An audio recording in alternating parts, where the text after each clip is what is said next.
오늘의 말씀 열왕기상 5장 7절에서 18절 말씀입니다. 히람이 솔로몬의 말을 듣고 크게 기뻐하여 이르되 오늘 여호와를 찬양할지로다. 그가 다윗에게 지혜로운 아들을 주사 그 많은 백성을 다스리게 하셨도다.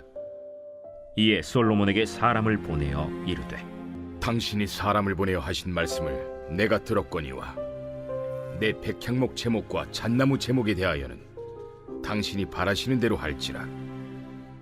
내 종이 레바논에서 바다로 운반하겠고 내가 그것을 바다에서 뗏목으로 엮어 당신이 지정하는 곳으로 보내고 거기서 그것을 풀리니 당신은 받으시고 내 원을 이루어 나의 궁정을 위하여 음식물을 주소서 하고 솔로몬의 모든 원대로 백향목 제목과 잣나무 제목을 주매 솔로몬이 히람에게 그의 궁정의 음식물로 밀 2만 고루와 맑은 기름 20고루를 주고 해마다 그와 같이 주었더라. 여호와께서 그의 말씀대로 솔로몬에게 지혜를 주신 고로 히람과 솔로몬이 친목하여 두 사람이 함께 약조를 맺었더라. 이에 솔로몬 왕이 온 이스라엘 가운데서 역군을 불러일으키니 그 역군의 수가 3만 명이라. 솔로몬이 그들을 한 달에 10,000명씩 번갈아 레바논으로 보내매 그들이 한 달은 레바논에 있고 두 달은 집에 있으며 아도니람은 감독이 되었고 솔로몬에게 또 짐꾼이 7만 명이요 산에서 돌을 뜨는 자가 8만 명이며 이외에 그 사역을 감독하는 관리가 3,300명이라. 그들이 일하는 백성을 거느렸더라. 이에 왕이 명령을 내려 크고 귀한 돌을 떠다가 다듬어서 성전의 기초석으로 놓게 하매 솔로몬의 건축자와 히람의 건축자와 그발 사람이 그 돌을 다듬고 성전을 건축하기 위하여 제목과 돌들을 갖추니라. 오늘의 본문을 보면 솔로몬이 성전을 짓기 위하여 얼마나 대단히 큰 공사를 시작했는가 하는 것을 볼 수 있습니다. 그 성전을 짓기 위한 나무 재료를 위하여서 오늘 본문 9절을 보면은 내 종이 레바논에서 바다로 운반하겠고 내가 그것을 바다에서 뗏목으로 엮어 당신이 지정하는 곳으로 보내고 거기서 그것을 풀리니 당신은 받으시고 내 원을 이루어 나의 궁정을 위하여 음식물을 주소서 하고 하면서 두로의 히람 왕과 계약하기를 지중해 연안에 있는 레바논 지역에서 백향목과 잣나무 제목을 뗏목으로 엮은 다음 그것을 지정 장소로 바다로 운반해서 그것을 회수하고 그것을 다시 예루살렘으로 옮기는 이런 식의 작업을 합니다. 근처에 있는 숲에서 나무를 베어다가 집을 짓는 것과는 차원이 다른 국가 단위의 대규모 프로젝트입니다. 두로에서는 엄청난 양의 제목을 이스라엘에 보내고 또 이스라엘은 두로에게 엄청난 양의 식량 자원을 보내는 대규모 무역입니다. 오늘날로 따지자면 대한민국이 수조 원짜리 원자력 발전소 수주를 하는 것과 같은 그런 정도의 느낌입니다. 뿐만 아니라 석재를 위하여서도 대규모의 인력을 동원합니다. 13절을 보면 이에 솔로몬 왕이 온 이스라엘 가운데서 역군을 불러 일으키니 그 역군의 수가 3만 명이라. 근데 이 3만 명 가지고도 턱없이 부족했는지 14절 15절을 보면 솔로몬에게 또 짐꾼이 7만 명이요 산에서 돌을 뜨는 자가 8만 명이며 이에 외 그 사역을 감독하는 관리가 3,300명이라. 그들이 일하는 백성을 거느렸더라. 추가적으로 15만 명을 더 동원하고 또 이를 관리하는 관리자가 수천 명이 동원됩니다. 이 많은 인원이 한 가지 목적을 위해 움직이도록 하려면 어느 정도의 수준의 그 행정력과 조직력이 필요할까요? 정말이지 지금의 오늘날에 생각해봐도 굉장한 일입니다.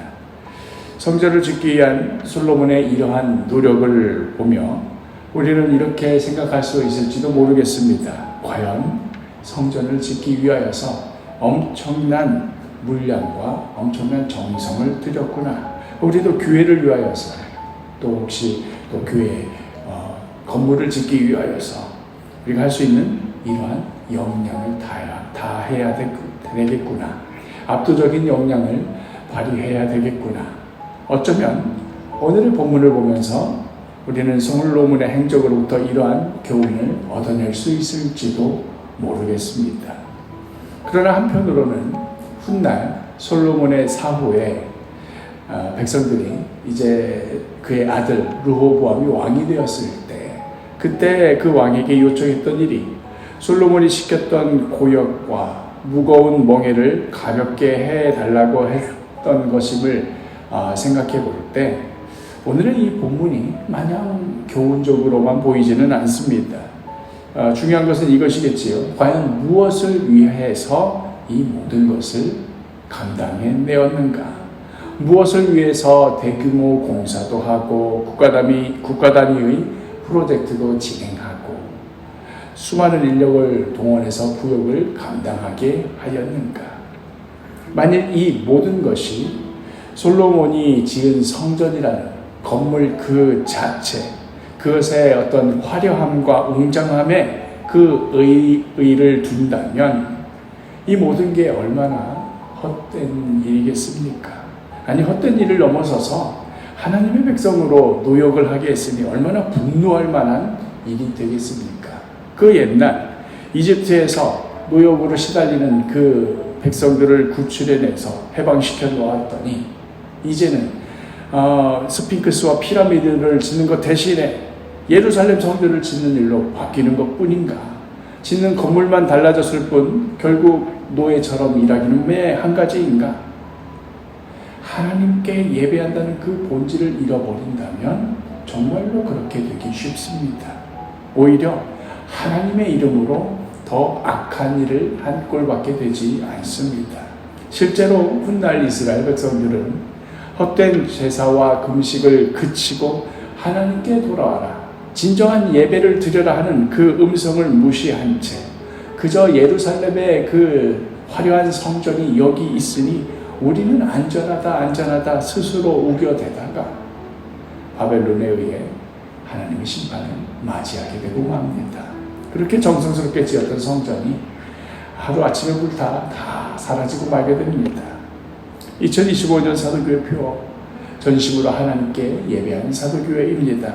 우리가 전심으로 하나님께 예배한다고 했을 때에 그 본질이 어디에 있는 것인가 늘 되돌아봐야 하겠습니다.